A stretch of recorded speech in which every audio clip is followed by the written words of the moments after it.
Good morning, Mr. White. Good morning. How are you, Judge? I'm just fine. All right, so my first question is the rent correct? Is it 1779? Yes. All right. Was rent paid in full on time in December?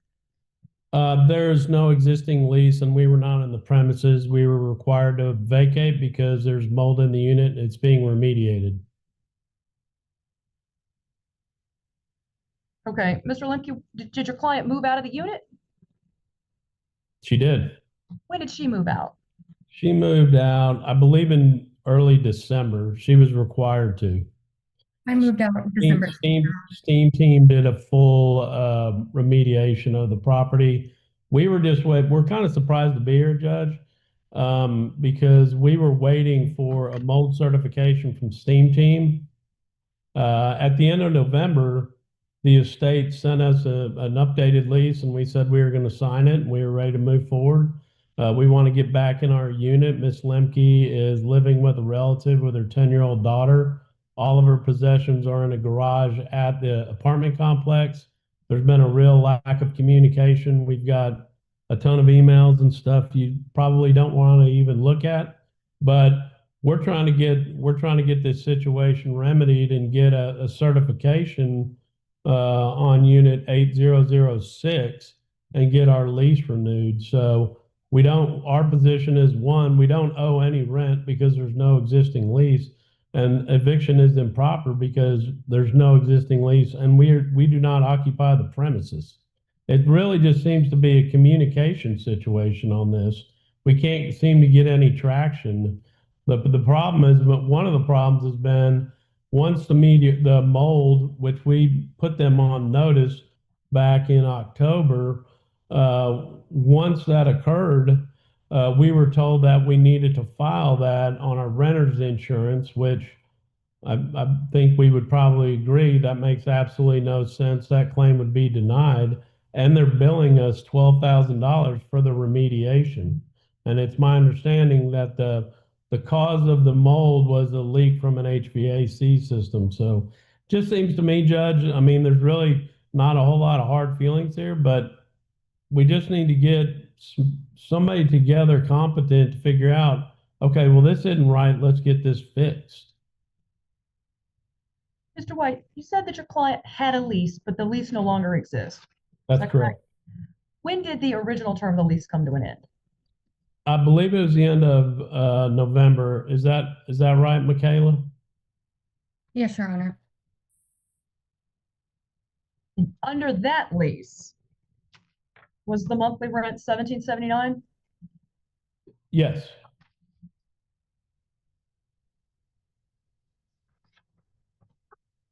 All right. Now, the lease came to an end in November. I heard through that recitation of things, it sounds like a mold situation was discovered in October. That's correct. All right. Was the lease renewed? It was not ultimately signed off on. The estates had sent us a new lease. We had asked for a certification that the mold was remediated. They're still under construction, Judge. It's not even done. So a renewal was not signed. That's correct. Okay. When the lease came to an end at the end of November, did your client remove all of her belongings from the unit? They were. Where'd they go? They are in a garage at the on the property. And how did she gain access to that garage? Was it something she had been previously renting, or did they give her a key to it? Michaela? They gave me a key to it to store my stuff since they didn't provide housing during the remediation. Did they receive, Ms. Lemke, did they give you anything in writing that says what you were supposed to do while the property was being remediated? No, ma'am. Like an email or anything? I'm sorry, an email pertaining To the remediation. Yeah, like if they gave her a key, they said, move your stuff in. Was that it? Or was there some conversation about, do you have to pay rent? Where do you move? What do you do while this is taking place? Was there anything in writing about that? Yes, it was that I would vacate the premises for 7 to 10 days while the remediations were completed. And then from there is where the lack of communication really started, as I checked in for updates. For the 7 to 10 days, Ms. Lemke, did it indicate what you were supposed to do about rent? No, ma'am. It would be dependent, my Just- understanding, I'm sorry, go ahead. Were you told in writing that you didn't need to pay rent? Uh, yes, When did you get that in writing? I received an email in regards to taking payment off for not being able to be living in the unit.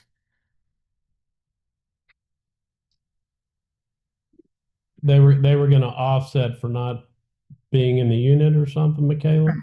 Okay. I received a response in regards to that.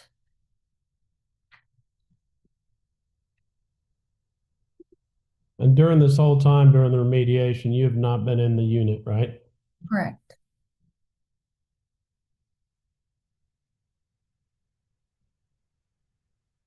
It's true. I'm curious. Anything you want to interject here, or am I getting the full story? What am I missing? A few things, Your Honor. First of all, I do want to apologize. I am taking this over from another one of our attorneys who heard a little bit more, I think, at the beginning of the story, and I kind of came in just during the eviction process. So I may not have as much information. Regarding rental payments for when the remediation began, from what I understand, and I do have a representative here from the property, Caleb is here. He may be able to speak more of this, or if I'm mistaken on any of this. I believe that a unit was offered, a model unit was offered to Miss Limke on December 12th. And I believe, and correct me if I'm mistaken, that she was staying in the model unit while her apartment was being remediated. And regarding a payment of rent during that time, I don't believe there was ever anything in writing stating that she did not need to pay rent during that time. But I believe that after the remediation was completed, the property had a discussion with her about getting some sort of like 2-week concession 4 times that the remediation was going on. But I don't believe that was ever accepted, because I believe she was seeking more of a concession than what was offered. Yes. Okay. She was renting an apartment. Mold was discovered, sufficient that remediation had to occur, Correct. right?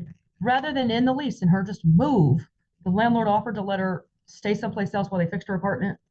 Yes. Okay, and they did indeed give her a place to store her stuff, then put her up in the model unit. As far as I'm aware, yes. We can test that, Judge. And that happened on or about December 12th. As far as I'm aware, yes. All right. But December 1st rent was due. And the landlord, did they send a notice? Hey, you didn't pay? Did they add a late fee? Because In it's a little December, shocking. And I just, right, you can see the strangeness I'm having. She can't yes. live in the unit. They're remediating it. They've acknowledged that by moving her. It's a little bit odd to me to say, well, she needs to pay rent, even though we know she's moved someplace else, but we're going to charge her. I don't know. That does seem No. like weird communication. I understand. I understand. Please, and just like, how did she know she was supposed to be paying her rent? And when did that first notice go? Did y'all put it in the apartment that's being remediated? Yes. So I believe, Mr. and White, Caleb, no commentary. I'm asking Miss True, and she's new to the case. So Mr. Spalding is here. He can That's answer fine. that question. Miss True, what was the timeline here? Caleb, correct me or jump in here if you have any more information, but I believe that the model unit that Miss Limke was staying in was on property, but additionally, she, without litigating any sort of mold issue, because I don't believe that really, I do believe that it pertains to the payment of rent here, but I don't necessarily believe that this is the underlying issue. But at the time that the notice was given by Miss Limke that she believed that there was mold in the unit, she was already had an overdue balance of a few months anyway. So under the Texas Property Code, the landlord, what section is that? I'm sorry. Let me specify this, Your Honor, so I can give the whole story. 92.056 a requirement of repairs is that Yes, the you gotta be tenant is not current on delinquent. rent. Yes. But y'all offered to renew her, right? Caleb, Yes, I Your believe Honor, we so, do. yes. Okay. Um, So you know she's there. you've put her into another unit while her property's being remodeled or remediated. Where did the notice to vacate go and when did it go out? Well, sorry, just real quick, Your Honor, before Caleb jumps in, because I just want to go from the facts that I have on this, and Caleb can confirm what I say. The remediation was completed on December 30th. And I believe there was some other construction that needed to be completed that was completed on January 9th. So Miss Limke was able to move back into her unit, I believe, on January 9th. And rent still hasn't been paid that entire time, and the notice was given on January 16th.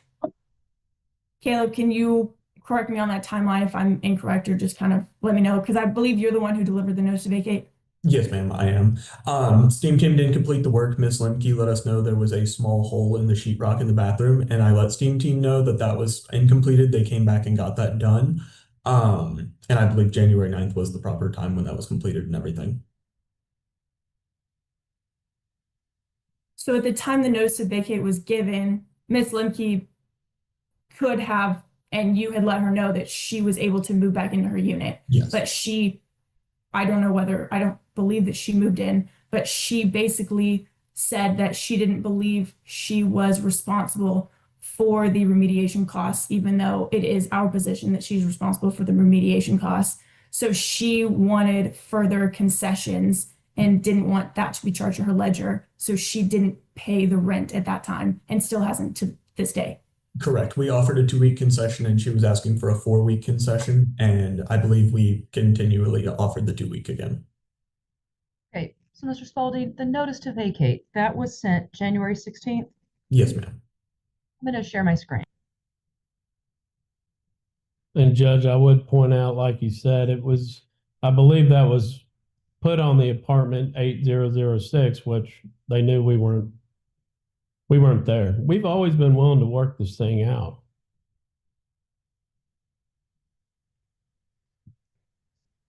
And Your Honor, sorry, did I submitted a ledger? I'm not sure if you were saying that I submitted it last week before Okay.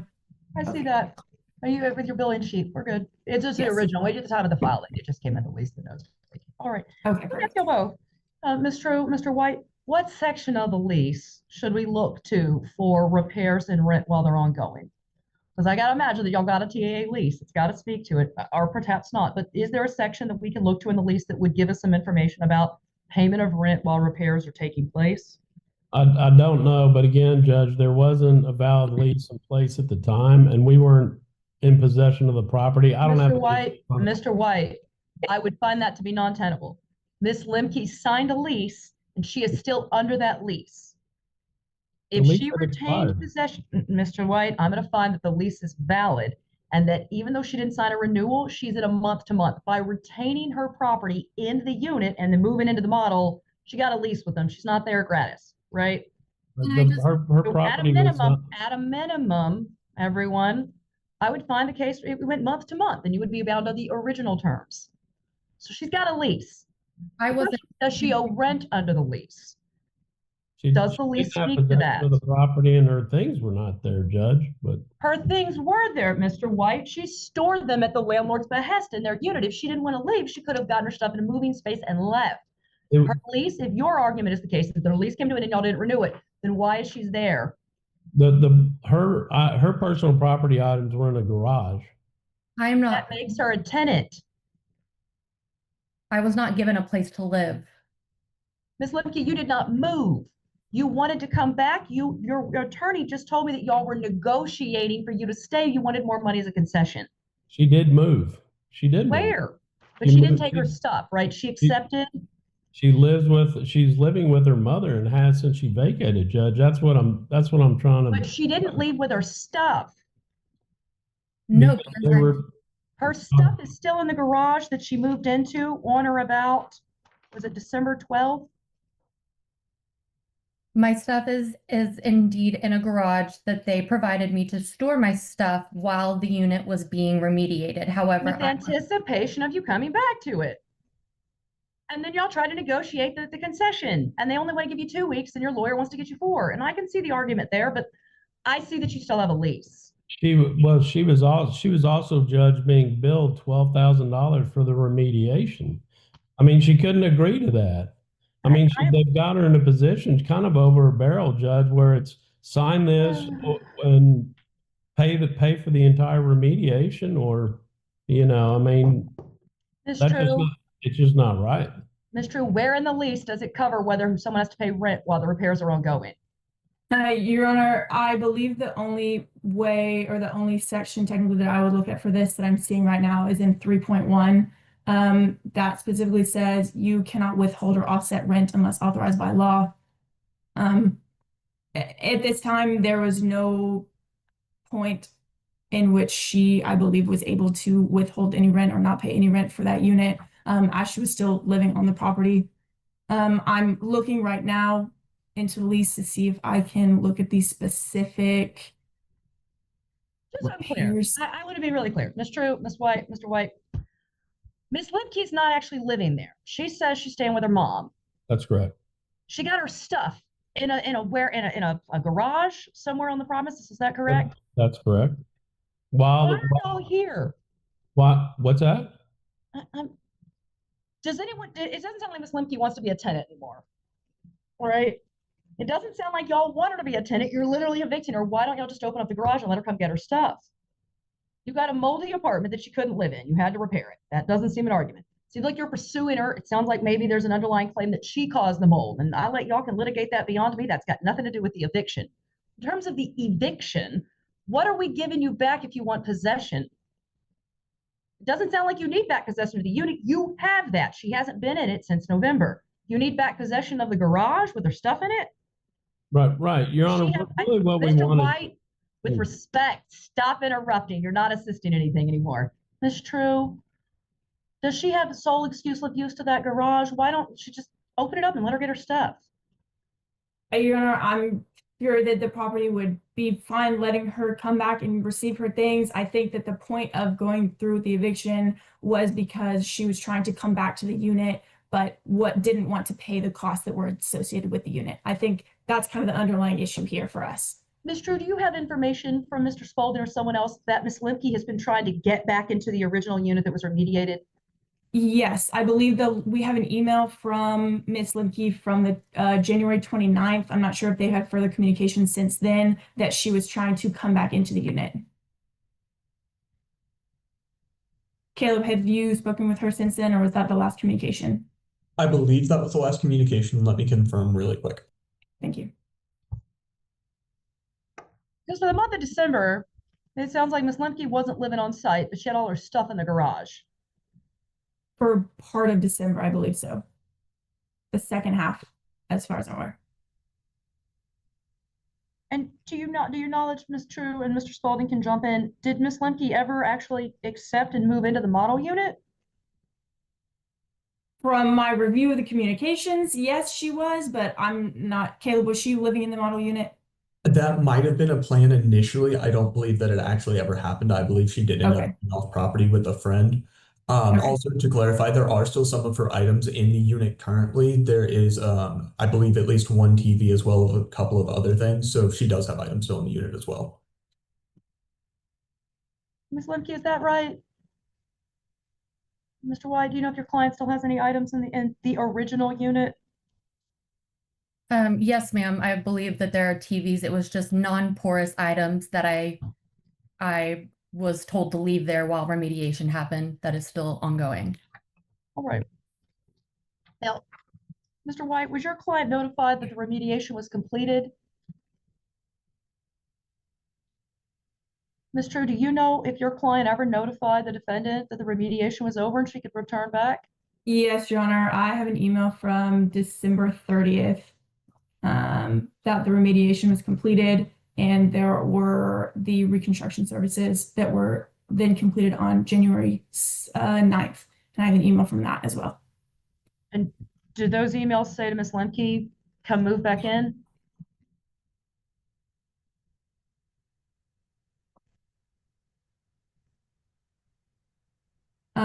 The email I have an email a couple days before the repairs were scheduled that said that the tenant could move back in that afternoon that repairs were scheduled, which were completed on 2 days following that. And they then sent an email that the repairs had been completed that day.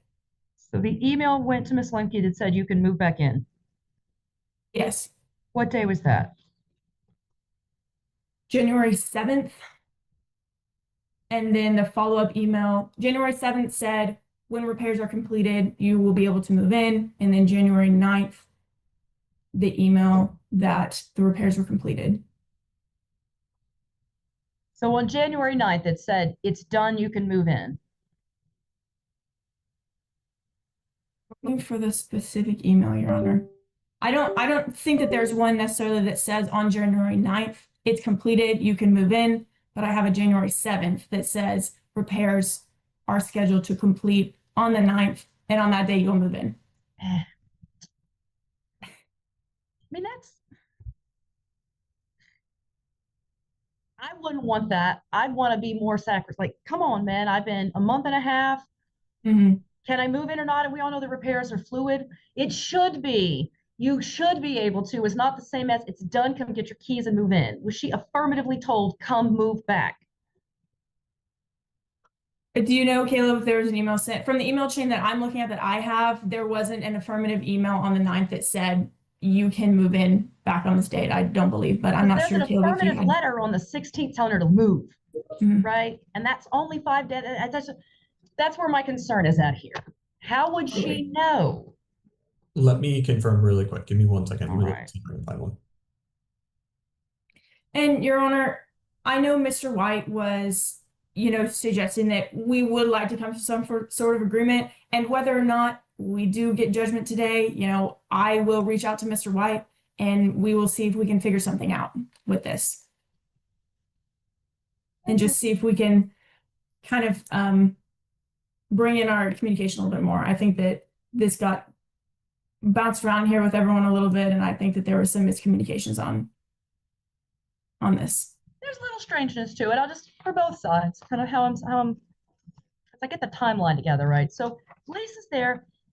Now, you got kind of this weirdness where the lease is coming to an end in the last month that all of this remediation is taking place. And so that's really where kind of these questions, So you have a lease. The lease is good through the end of November. But in October, sounds like parties discover that there is a situation that involves actual remediation. So it's not just a leak. It's like, no. Someone has to be moved out because we're going to have to do a true mold remediation. And yes, I understand that that's a much more significant, severe thing. So there's no dispute, it sounds like, that the lease came to its original term ending and was not officially renewed. There was a discussion between the parties, but kind of understandably, both sides may have been hesitant to sign a renewal for many reasons here. There sounds like there's remediation, and there might even be an argument about who's responsible to pay for it, right? I can see that. But if you don't sign a renewal, the lease already speaks to that and says it automatically renews at a month-to-month phase. And I haven't heard anything here that disavows the month-to-month. I hear Mr. White's made positions about it, but ultimately I think because the parties were negotiating still and Ms. Lemke remained property not only in the actual unit, she left non-porous items, that's retaining possession. She accepted the landlord's offer to move her stuff into their storage unit, albeit she did not accept the offer to go and live in the unit. She stayed with a friend, and that's fine. But her actions indicate to me that she intended to renew and retain and come back. So I would find that the lease continues on in a month-to-month aspect, right? So if we've got a month-to-month, then the question turns to, was rent due under that month-to-month lease? Ms. Lemke, and this is where we'll get to it, right? So if she moved out of the unit for remediation sometime at the end of November, the questions for November rent, December, January, and February. Now, November rent, was it paid in full on time? It was not, Your Honor. Was it paid at all? It was paid on November 29th. Paid in full, but paid late. Yes, there was a partial balance left over, but it was $200 or so. All right, so I got paid November 29th. Now, she has removed her items and put them into the storage unit at this point, correct? Y'all, this is y'all's timeline. Let me know. Don't believe so. I believe she's still in the unit at this time. She's still in the unit in November when she's paying late. So December Yes. 1st rolls around, rent's due, it's not paid. She moves her stuff sometime in the beginning of December. We're not really sure. You don't know. December. Do you know when you gave her the key to this unit so she could move her stuff into it? I personally wasn't the one that gave her the garage. I believe it was our previous manager, but let me see if it says anything in the email correspondence. The emails that I have, Oh, go ahead, it's true. sorry, Your Honor. The emails that I have say December 12th. I have an email from Ms. Lemke that says she was out or she had left the unit for mediation on December 12th. So I believe that was that day. Mr. White, do you have any knowledge of the timeline on or about when your client moved her items out of, the majority of her items out of her actual unit into this garage storage area? You're on mute, sir. You're on mute, Mr. White. I don't have specific, sorry about that. I don't have specific dates, but Ms. Lemke might. Ms. Lemke, do you recall on or about when that was? And I know it's these are kind of amorphous dates, but Yes, Your Honor, it was December 12th I moved out. it was December 12th. Okay, and that's when you put your stuff into the other storage thing? Yes, ma'am. Okay. All right. And Ms. Lemke, you didn't pay any rent in December, correct? No, ma'am. Okay, so the last payment you made was on November 29th. Yes, ma'am.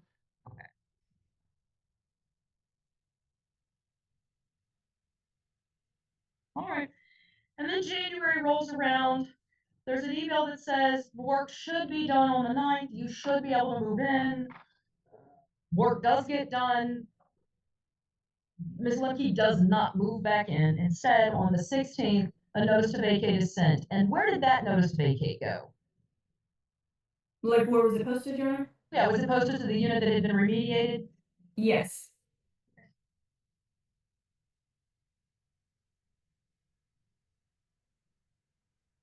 All right. And then Ms. Lemke did not vacate, and as a result, this action was filed on the 30th.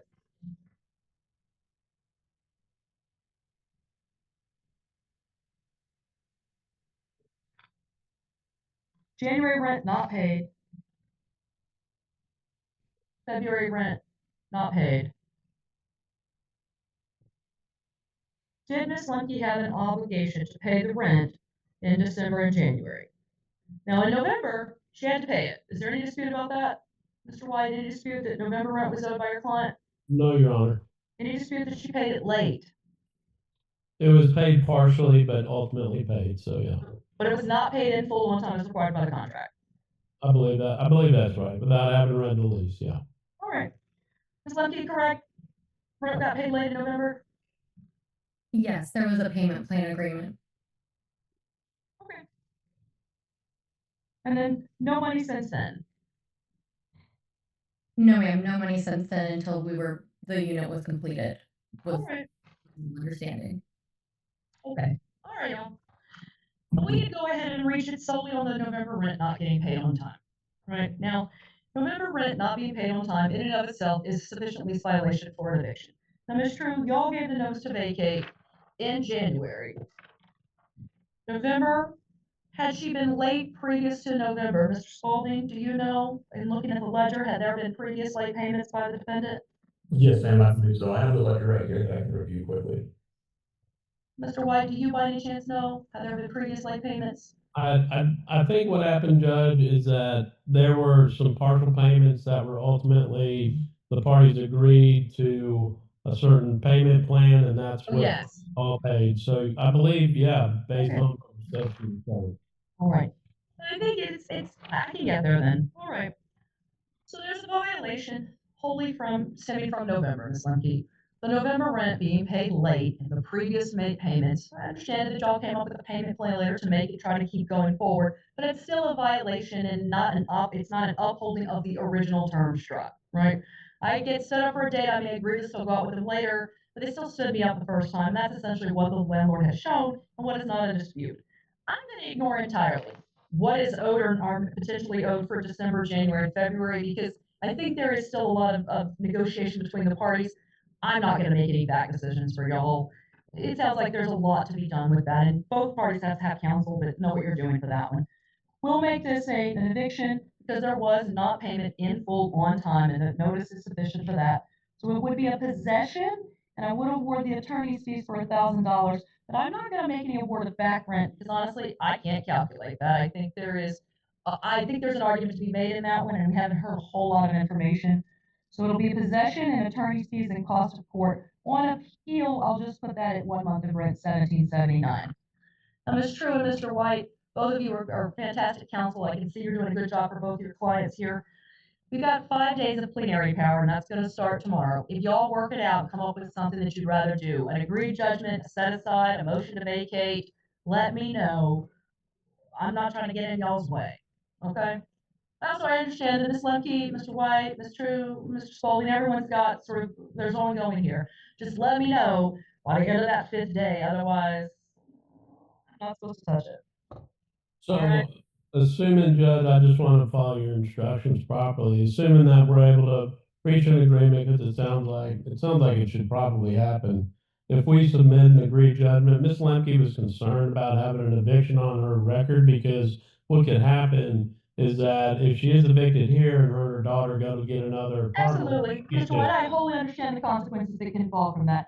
If y'all come to an agreement and the plan, if y'all send me something that says either we want to just set it aside, we're done, or we have an agreed judgment, I am happy to vacate this order. It's not, Oh, okay, great. my goal is not to make this be there, right? But I just have to give y'all the warning, because normally you get 21 days, and I've only got 5 in eviction, so that's why I just have to highlight the parties. Yeah, Since we have all the parties here, Judge, can you put us in a breakout room so we can at least get the conversation going? sure, you're interested? You don't have to. I understand you may have other obligations if you want. I can, but Mr. White, I almost would rather hop on a call later just so I can kind of maybe get all the facts and talk to some other attorneys. Okay, what is your contact information? Absolutely. Here, our office number. And I'm sorry, what was your name? Sarah. Sarah True? Yes. Okay, yeah, I'll send you an email. We'll see if we can't get this worked out. Okay. The email, and I'm not sure. My email is Sarah. Oh, wait, it's H. true. We're live on YouTube. Hold on. I'm not trying to have you. No, that's okay. Eventually, the judge begins assembling the timeline piece by piece. The tenant paid November's rent late on November 29th. Shortly afterward, mold remediation forced her to leave the apartment, and by December 12th, most of her belongings had been moved into a storage garage on the property. From that point forward, no additional rent payments were made. December passed, then January, and eventually February, all without rent being paid. Even though the tenant argued the unit was unlivable during repairs, the judge focuses on a critical legal detail. The November rent had already been paid late, which was technically a violation of the lease. Under the terms of the agreement, that alone could justify an eviction regardless of the later mold dispute. In the end, the judge delivers a careful but decisive ruling. Rather than trying to calculate the complicated dispute over rent during the remediation period, she focuses on the simpler legal violation. Because November rent was not paid on time, the lease had already been breached. Based on that violation, the court grants the landlord possession of the property and awards $1,000 in attorney's fees. However, the judge deliberately avoids awarding any back rent because the details of the mold situation and concessions remain unclear. She also gives both sides a final opportunity, 5 days to negotiate a settlement and potentially vacate the eviction order if they reach an agreement. The judge makes one thing clear. This case spiraled because of miscommunication, and the court hopes both sides can still resolve it outside the courtroom.